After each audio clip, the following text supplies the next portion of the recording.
We've been looking at exponents and we've learned all of these rules. We've spent quite a bit of time looking at them, multiplying the bases, adding the exponents, dividing the bases, subtracting the exponents, raising a power to a power, and then even these little identities here, anything to the power of 0 is equal to 1, and we can deal with negative exponents by using fractions. And so now that we have all of this in place, what we are going to do is we are going to move to the best section of exponents, and that's the section of exponential equations. Okay, now in order to do that, we just want to know one important thing about equations, and that is, what is the golden rule? And I'm sure you can remember this from the very first day you met equations. There is a golden rule. And that rule says what you do to the one side of the equation, you do to the other side. So that's the first thing we're going to keep in mind, because even though we're going to start bringing exponents into our equations, we still want to make sure that the rules of equations are holding. Okay, and there's another important thing we need to know about exponential equations. When we deal with exponential equations, what we want to do, in order to what we do to the one side, do to the other side, apply this golden rule, we want to have the same bases. That's our goal. And so the best way to do that is to use prime numbers, or even prime bases, they get referred to often. But we want to use primes to make sure that we get the same number on both sides, so that we can start to drop bases when we need to. Okay, let's put this knowledge into some practical examples.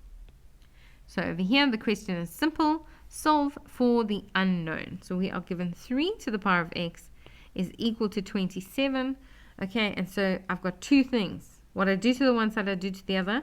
And I need prime bases to help me apply that golden rule of equations. Okay, 3 is already a prime number. So 3 to the x isn't going to change. But 27 can be written with a base of 3. Okay, and generally, whatever's happening on this side can be our guide as to what we want to happen on the other side. Okay, but what we can do is we can type into our calculator this number 27, and then we can say equals, and then we can hit the fact button. Our calculator can actually write this as a product of primes if we ask it to. So that becomes 3 to the power of 3. And now what you'll notice is that the bases are the same on both sides. And so since they are the same on both sides, I'm allowed to drop them.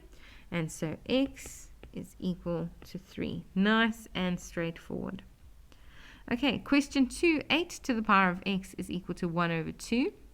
I need to write this in terms of primes. Okay, so 8 is not a prime number.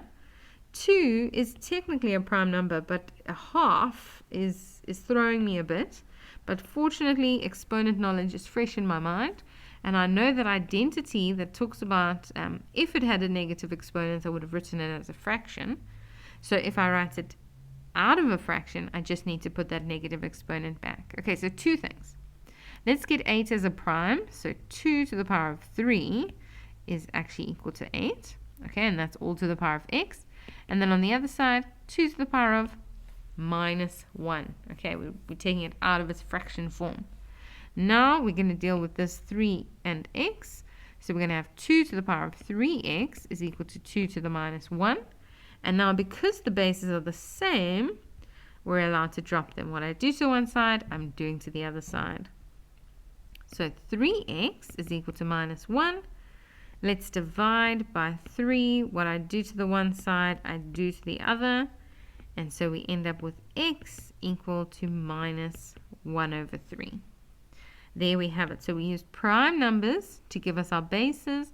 Once our bases were the same, we dropped them and solved a linear equation. Okay, some more examples to try. 17 multiplied by 9 to the x minus 1 is equal to 17.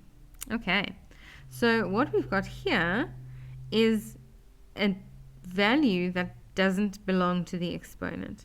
So what I want to do is I want to try and isolate the x, and so I'm going to divide by 17. And what I do to the one side, I do to the other side, because this is the golden rule of equations. So now I end up with 9 to the x minus 1 equals 1.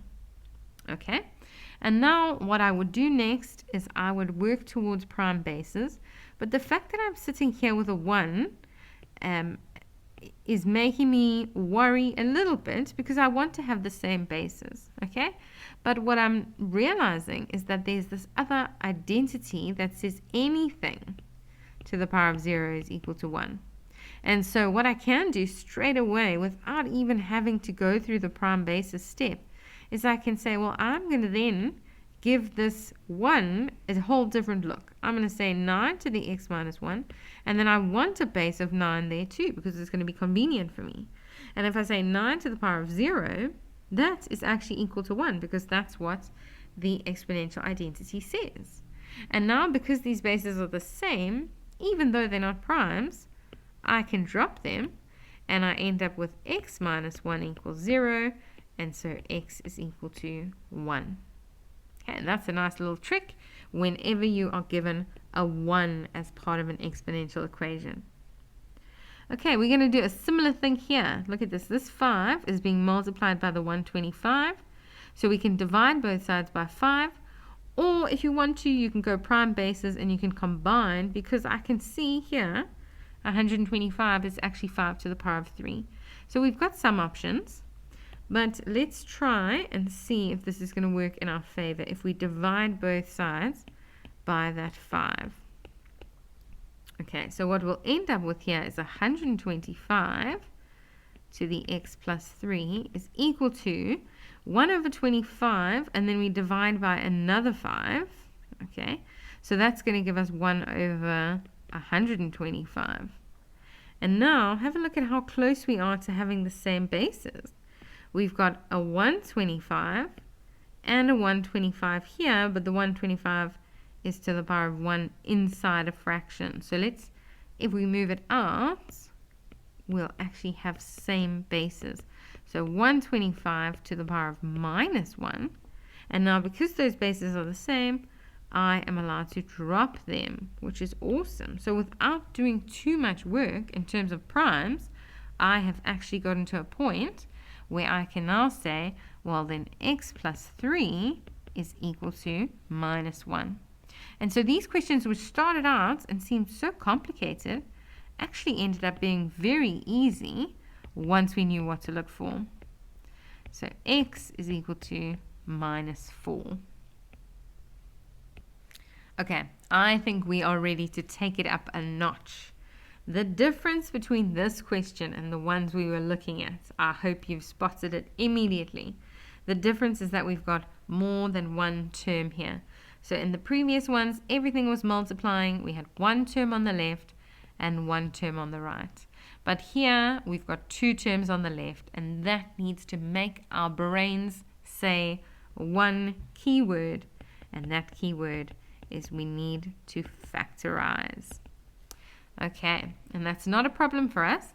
We can start by breaking this up. So we can say this is 2 to the y times 2 to the 1 plus 2 to the y times 2 to the 2 is equal to, and then let's use our calculator to get 48 as a product of its primes. So 48 equals shift. We're going to hit that fact button, and that gives us 2 to the power of 4 times 3. Okay. So now that we've done that, let's look for a common factor here. So 2 to the y and 2 to the y is common there to both of those terms. So that's going to be the thing I take out as a common factor, and then I'm left with 2 to the 1 plus 2 squared. Okay, is equal to 2 to the 4 times 3. We're going to leave that just like that for now. Okay, let's sort this out. So 2 to the y is equal to 2 plus 2 squared is 4 equals 2 to the 4 times 3. Okay, and so 2 to the y times by 6 is equal to that. Okay, now what we want to do is we want to get the y on its own.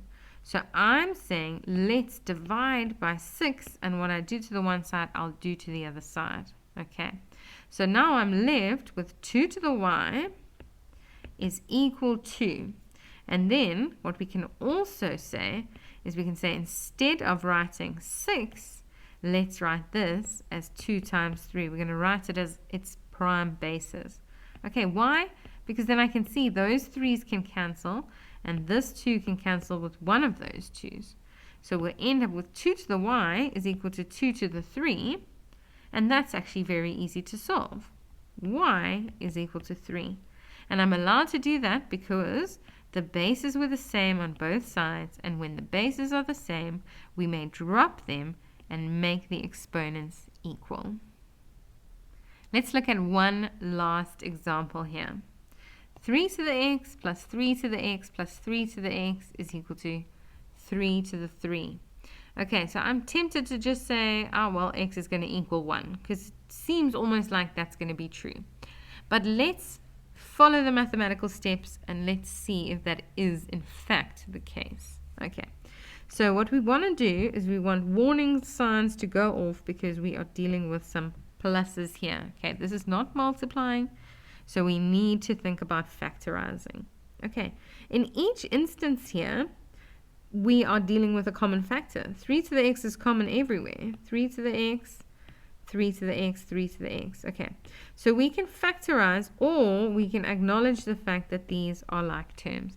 And I think we can have a look at it in both ways, and then you choose which method is easiest for you. Okay, so if we factorize, we'll take out a 3 to the power of x, and we'll be left with, be careful, when you take everything out, it still multiplies by 1. So we'll be left with 1 plus 1 plus 1, which is equal to 3 to the 3.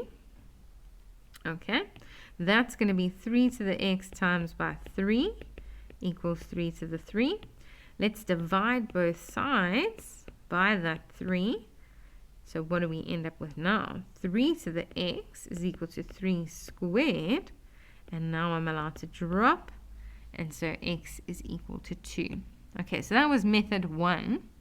Let's have a look if we weren't totally in exponent mode. How could we have approached this just algebraically? So 3 to the x plus 3 to the x plus 3 to the x is equal to 3 cubed. Okay. What we realize here is that we've got 1, 2, 3 of these 3 to the x's. So we can add them as though they are like terms, or actually because they are like terms. So we've got 3 to the x's there is equal to 3 to the 3. And then I divide by 3. What I do to the one side, I do to the other side. And so we end up with 3 to the x is equal to 3 squared. And again, x is equal to 2. And you are welcome to use either of those methods because they both get you to the same answer.